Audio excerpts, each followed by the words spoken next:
Sir life insurance அப்படின்னாலே வந்து கவர்மெண்ட்டில் கட்டினா தான் நமக்கு வந்து கவர்மெண்ட் செக்டாரில் கட்டினா தான் நமக்கு வந்து பாதுகாப்பாக இருக்கும் அப்படிங்கிற மாதிரியான ஒரு எண்ணம் வந்து காமனாக எல்லா மக்கள்கிட்டையுமே இருக்குது. எது சேஃப் சார்?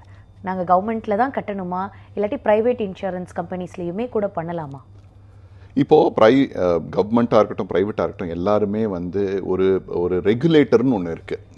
நம்ம பேங்க்ஸுக்கு ஆர்பிஐ எப்படி ரெகுலேட்டர் சார்ந்ததோ அதே மாதிரி இன்சூரன்ஸ் கம்பெனிஸ்க்கும் ஐஆர்டிஏன்னு ஒரு regulator, insurance regulatory and development அத்தாரிட்டின்னு ஒரு அத்தாரிட்டி இருக்குது.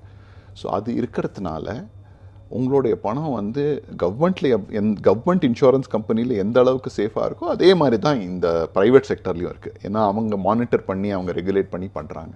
ஸோ அந்த விதத்தில் வந்து இன்றைக்கி வந்து ஒரு தனியார் பேங்க்குக்கும் ஒரு கவர்மெண்ட் பேங்க்குக்கும் பெரிய வித்தியாசம் எப்படி இல்லையோ அதே மாதிரி தான் இன்சூரன்ஸ்லேயும் இல்லை.